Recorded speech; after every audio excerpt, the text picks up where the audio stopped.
नमस्कार दोस्तों, मैं अंकुर उपाध्याय स्वागत करता हूं आप सभी का आपके अपने YouTube channel share market analysis में। यहां पे आप सभी के साथ बात करने जा रहा हूं केमिकल और फर्टिलाइजर स्टॉक्स के बारे में। सबसे पहले मैं आपको बताना चाहूंगा, रिसेंटली आपने इन स्टॉक्स में एक अच्छी तेजी देखी है, चाहे वो केमिकल हो। केमिकल हालांकि 6 महीने से चल रहा है, धीरे धीरे करके चल रहा है। फर्टिलाइजर शार्प शूट करता है और एक अचानक से डिप भी आती है। लेकिन एक चीज जो आप सभी को क्लियरली विजिबल है वो ये कि ये स्टॉक चल रहे हैं। इन स्टॉक्स पे लोगों का, मार्केट का, रिटेल इन्वेस्टर्स का, बड़े इन्वेस्टर्स का व्यू जो है वो पॉजिटिव साइड पे है। तो ये जो गिरावट है ना, इसको गिरावट के रूप में ट्रीट मत करो, इसे एज अ अपॉर्चुनिटी ट्रीट करो। अगर आप इसे एज अ अपॉर्चुनिटी देखोगे तो बड़ा पैसा बनेगा। अगर आप इसे गिरावट समझोगे और एग्जिट कर दोगे या छोटा मोटा पैसा बना के निकल जाओगे, then definitely you will lose something and that will मैं आपको क्लियरली कह सकता हूं कि आप ये जो चीज है ना, ये आने वाले 6 महीने से एक साल में समझोगे। अगर यहां पे बात करी जाए सबसे पहले फर्टिलाइजर स्टॉक्स की, तो फर्टिलाइजर स्टॉक्स में एक खबर आती है जहां पे खबर थी कि गवर्नमेंट जीएसटी काउंसिल मीटिंग में फर्टिलाइजर से जीएसटी हटा सकती है, जिसके दम पर कुछ स्टॉक्स तो 40% भाग गए विद इन अ वीक। लेकिन उसके बाद हुआ क्या, जब जीएसटी काउंसिल की मीटिंग हुई तो फर्टिलाइजर पे बोल दिया कि ये रेट रैशनलाइजेशन के तहत में आता है, ये हम अगली डिस्कशन में बात करेंगे और डिसीजन देंगे। एक्चुअली में जो फर्टिलाइजर है ना, वो 12% जीएसटी पे करता है रॉ मटेरियल पे, और जब खुद बन के बेचता है अपना माल तो वो 5% जीएसटी लेता है। तो ये जो भेदभाव है ना जीएसटी के दरों में, इसको देखने के लिए पूरा आपको पता है ग्रुप ऑफ मिनिस्ट्री जो है वो एक तय हुई। अभी मेरे को उनके मेन पर्सन का नाम याद नहीं आ रहा, अदरवाइज मैंने वीडियो में कवर भी करा था इन्हें। ये डिसीजन लेंगे और आई थिंक अगस्त में आपकी नेक्स्ट जीएसटी काउंसिल की मीटिंग है, वहां पे डिसीजन आ सकता है फर्टिलाइजर को लेकर। डिसीजन चाहे जो भी हो, हटे लगे बढ़े, ये स्टॉक फ्लेवर में रहेंगे यहां से और चलेंगे। यहां पे टॉप पिक के रूप में एनएफएल दिखता है, आरसीएफ दिखता है और Chambal fertiliser and last Coromandel International. Coromandel International लंबी अवधि के लिए दिखता है, यानी कि आप कितना समय भी इस स्टॉक को दे सकते हो, ऐसी कंपनी है, दमदार है, बहुत ही तंगड़ी कंपनी है। आरसीएफ एनएफएल सरकारी कंपनियां है तो वो अपने आप में ऊपर नीचे करती रहेंगी। एंड आरसीएफ और एनएफएल में एक नेगेटिव खबर भी इस समय चल रही है, वो ये है कि गवर्नमेंट में सेल सम स्मॉल स्टेक, तो सरकार कुछ हिस्सा बेच सकती है। अगर हिस्सा बिक्री होती है, ओएफएस आता है, देन हम वीडियो जरूर बनाएंगे कि भैया इस ओएफएस में पार्टिसिपेट करना चाहिए अगर भाव सही होगा तो। अगर नहीं होगा तो वेट करने की राय देंगे। एक चीज क्लियर है कि व्यू इनमें पॉजिटिव रखना है और पैसा इनमें बनेगा, ये मेरे को लगता है।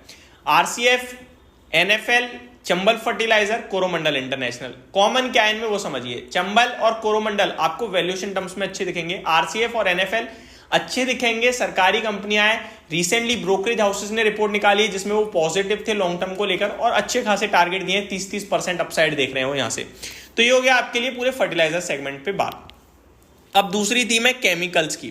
केमिकल्स की बात करें तो यहां भी मेरे को लगता है एक बहुत बड़ी रैली बनी थी कोविड के बाद, 2020 के बाद 2021 में आप सभी ने बहुत बड़ी तेजी देखी थी। उसके पीछे रीजन दोस्तों ये था कि जो कोविड के समय में सबसे ज्यादा नेसेसरी चीज थी वो थी दवाइयां, और दवाइयों में सबसे ज्यादा प्रयोग होने वाली अगर कोई चीज है तो वो केमिकल है। तो उस समय केमिकल की बहुत हैवी डिमांड आ गई, जिसके चलते जितनी भी केमिकल कंपनियां ना, मैक्सिमम क्या है कि केमिकल फार्मा होती हैं, तो वो बहुत तेज रैली करते हुए दिखी। तो उन्होंने एक ही साल में इतने बड़े, अब मैं एक एग्जांपल दूं तो जो कंपनी हर 4 साल में पैसा डबल करती थी, उसने एक साल में 3 गुना पैसा कर दिया, ये कहानी बन गई। तो 2021 की एंड तक कहीं ना कहीं वो बहुत ज्यादा भाग चुके थे, फिर वो शांत पड़े, गिरे, करेक्ट हुए, रीजनेबल वैल्यूएशंस पे आए, प्रॉफिट भी टूटा क्योंकि उस समय बहुत एक्स्ट्रा ऑर्डिनरी डिमांड थी, डिमांड स्टेबलाइज हुई। अभी सब कुछ न्यूट्रल होने के बाद ये लगभग 2024 में 6 महीने निकल चुके हैं और धीरे धीरे ऊपर जाने की तैयारी कर रहे हैं। तो केमिकल्स में भी काफी स्टॉक्स हैं जो बहुत अच्छे लगते हैं इस समय। कुछ स्टॉक्स का मैं आप सभी के साथ नाम शेयर करना चाहूंगा जहां पे आप डेफिनेटली निवेश के मौके ढूंढ सकते हैं। देखो, केमिकल इंडस्ट्री काफी बड़ी इंडस्ट्री है, छोटी मोटी इंडस्ट्री है नहीं, तो आपको कहां पे फोकस करना है थोड़ा सोच समझ के करना जहां भी आप कर रहे हो। मैं आपके साथ कुछ स्टॉक्स जरूर डिस्कस करूंगा जो थोड़े से मतलब चल सकते हैं यहाँ से, जहां पे आप अगर फोकस करते हैं तो डेफिनेटली आपका पैसा बनना चाहिए। केमिकल्स में अगर मैं वैल्यूएशन टर्म्स पे बात करूं तो महंगे मिलते हैं ज़्यादातर, कुछ ही स्टॉक हैं जो सस्ते हैं। इसमें एक दीपक नाइट्राइट है जो मैंने आपके साथ 2160 के अराउंड डिस्कस किया था। अभी तो 2500 है, ये मेरे टारगेट्स थे, बट अभी मैं दोबारा इस स्टॉक को यहाँ पे भी कह रहा हूँ, ये 3000 जाएगा इवेंचुअली। तो 2500 पे अगर आप लेते हो तो नीचे गिरे तो आप उसे एवरेज जरूर कीजिएगा, ऐसा मेरा मानना है। व्यू आप लॉन्ग टर्म का रखना, तभी पैसा बना पाओगे। शॉर्ट टर्म में वॉलिटिलिटी में आप फंस जाओगे और कुछ नहीं होने का। आगे स्टॉक्स की बात करें तो मैं वैल्यूएशन टर्म्स को ही ध्यान में रखते हुए आगे स्टॉक्स भी आपके साथ डिस्कस करूंगा। मतलब वैसे तो सस्ता मेरे को बहुत रेयर ही दिख रहे हैं। आप यहाँ पे एक स्टॉक है जिस पे फोकस कर सकते हो, हिमाद्री स्पेशलिटी केमिकल 47 के पीई पे ट्रेड करता है। ये भी काफ़ी तेज ग्रो करने वाली कंपनी बन रही है। आरती इंडस्ट्री हमारा सदाबहार फेवरेट है, 60 के पीई पे है। इसके वैल्यूएशन महंगे नहीं है, इसकी अर्निंग्स कम है। अर्निंग्स बढ़ेंगी ना, वैल्यूएशन ऑटोमेटिकली सस्ते हो जाएंगे। ये भी महंगे दिखने लगे हैं हमें, अदरवाइज ये 30-35 के पीई पे ही रहता है स्टॉक। अभी कंपनी कमाई आई नहीं है, शेयर पहले ही चल गया है। जैसी कमाई आएगी वो बैलेंस हो जाएगा। स्टॉक एक सोलार इंडस्ट्री था जो मैंने 3000 पे डिस्कस किया था, ये तो मल्टीबैगर बन गया, 10,000 हो गया एग्जैक्टली। तो बड़े रिटर्न्स दे चुका है ऑलरेडी। बालाजी अमाइन से 36 के पीई पे मिलता है, ये काफ़ी अच्छे वैल्यूएशंस पे दिख रहा है, यहाँ पे आप डेफिनेटली ध्यान दे सकते हैं। GHCL का स्टॉक है एक 7 के पीई पे, ये भी अच्छा लगता है। नोसिल आप ध्यान दे सकते हैं, ये भी काफ़ी अच्छी कंपनी है। ग्रोर एंड वेल भी देखें तो ये भी ठीक दिख रहा है। तो ये सारे स्टॉक हैं जो आप रडार पे रख सकते हैं अपने।